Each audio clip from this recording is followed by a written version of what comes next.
جی السلام علیکم بیٹا. آج کے اس لیکچر میں اسلامیت لازمی میں آج جو ہم کوشچن پڑھنے جا رہے ہیں وہ ہے جی روزہ. بیسیکلی بیٹا روزہ جو ہے یہ فارسی زبان کا لفظ ہے.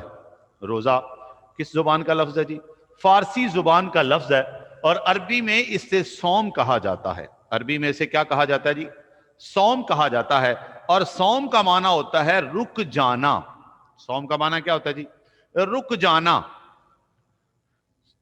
رک جانا اصطلاحی معنی کیا ہے جی؟ صبح صادق سے لے کے غروب آفتاب تک کھانے پینے. یہ میں نے سامنے آپ کے لکھ دیا اصطلاحی معنی. صبح صادق سے لے کے غروب آفتاب تک کھانے پینے اور دیگر منع کاموں سے رکے رہنے کا نام روزہ ہے. اس کے بعد جی روزے کی فرضیت ہے جی. روزہ کب فرض ہوا؟ تو میں نے آپ کے سامنے لکھا روزہ 10 شعبان المعظم کی 10 تاریخ کو اور ہجرت نبوی صلی اللہ علیہ وسلم جب آپ صلی اللہ علیہ وسلم مکہ چھوڑ کر مدینہ چلے گئے تو 1 سال جب گزر گیا تو دوسرے سال میں جا کے 10 شعبان المعظم کو سن 2 ہجری کو روزہ فرض ہوا. بچوں یاد رکھیے گا کہ نماز بھی آپ صلی اللہ علیہ وسلم جب معراج پہ گئے تو آپ اس وقت مدینہ میں جلوہ گر تھے. اس کا مطلب یہ ہوا کہ نماز اور روزہ یہ مدینہ منورہ میں جا کے نازل ہوا اور اس کی فرضیت جو ہے فرض یہ ہوا مدینہ منورہ میں. تو رمضان 10 شعبان المعظم سن 2 ہجری کو فرض ہوا. روزہ اہم فریضہ ہے جی. روزہ ایک اہم فریضہ ہے جو امت محمدی پر ہی نہیں بلکہ پہلی امتوں پر بھی فرض کیے گئے.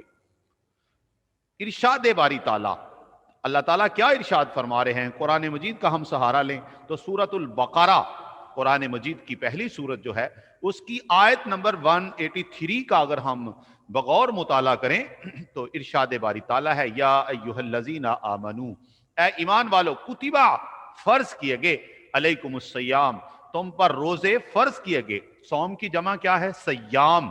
علیکم تم پر اے ایمان والو کتبہ یا ایھا الذین آمنو اے ایمان والو کتبہ علیکم الصیام تم پر روزے فرض کیے گئے کما کتب علی الذین من قبلکم جیسے تم سے پہلے لوگوں پر روزے فرض کیے گئے. اللہ روزے کو فرض کرنے کا مقصد کیا ہے؟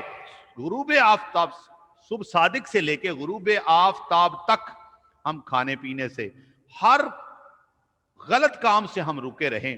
تو اس کا مقصد کیا ہے؟ تو اللہ تعالیٰ فرماتے ہیں لعلکم تتقون تاکہ تم پرہیزگار بن جاؤ. اس کے بعد ارشاد باری تعالیٰ اس کے بعد روزہ حکم الہی ہے جی. ماہ رمضان عظمت اور شان والا مہینہ ہے.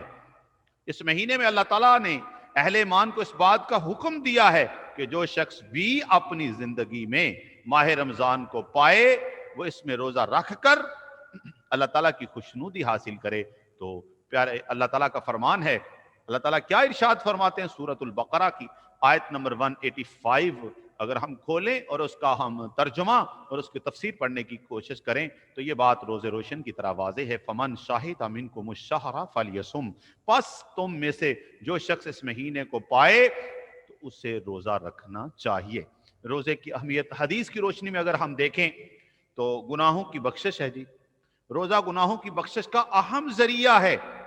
اگر کوئی مسلمان ایمان احتساب جیسے پیارے نبی صلی اللہ علیہ وسلم نے ارشاد فرمایا صحیح بخاری کی کتاب کو اگر کھولیں تو حدیث نمبر 38 کو اگر ہم دیکھیں تو اس میں پیارے نبی صلی اللہ علیہ وسلم کی مقدس زبان اور آپ صلی اللہ علیہ وسلم کی معطر اور مطہر زبان اقدس سے الفاظ نکلے. فرمایا من صام رمضان وقامہ ایمانا واحتسابا غفر لہ ما تقدم من ذنبہ جس نے ایمان اور اجر کی نیت سے رمضان کے روزے رکھے اس کی راتوں کا قیام کیا تو اللہ نے اس کی زندگی کے پچھلے سارے گناہوں کو معاف کر دیا.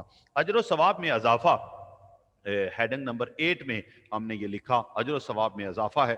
کلو پیارے نبی صلی اللہ علیہ وسلم نے صحیح مسلم کی حدیث نمبر 2707 حدیث کا نمبر ہے کلو عمل ابن آدم یضاعف الحسنہ عشر امثالہا الی 700 ضعف قال اللہ عز وجل الی الصوم فَإِنَّهُ لِي وَأَنَا أَجْزِي بِهِ. پیارے نبی صلی اللہ علیہ وسلم نے فرمایا آدمی کے ہر اچھے عمل کا ثواب 10 سے 700 گنا تک اضافہ ہوتا ہے، بڑھا دیا جاتا ہے، لیکن اللہ تعالیٰ فرماتے ہیں روزہ تو خاص صرف میرے لیے ہے تو اس کا اجر بھی میں ہی دوں گا۔ روزے کا مقصد کیا ہے؟ تقوی حاصل کرنا، جیسے آپ نے پڑھا لعلکم تتقون، تاکہ تم پرہیزگار۔ روزے کا بنیادی مقصد حصول تقوی ہے۔ تقوی کا مفہوم پرہیزگاری ہے۔ تقوی دل کی اس کیفیت کا نام ہے جو انسان کو برائیوں سے روکتی اور نیکیوں کی طرف راغب کرتی ہے۔ روزہ کے اس مقصد کے بارے میں اللہ تعالیٰ نے فرما دیا لعلکم تتقون، تاکہ تم پرہیزگار بن جاؤ۔ میں امید کرتا ہوں کہ آپ کو اس لیکچر کی سمجھ آئی ہوگی۔ اللہ تعالیٰ ہمیں قرآن و مجید اور پیارے نبی صلی اللہ علیہ وسلم کے فرامین کو سمجھ کر صحیح معنوں میں ہمیں مسلمان بننے کی اللہ توفیق عطا فرمائے۔ وما توفیق الا باللہ۔ السلام علیکم ورحمۃ اللہ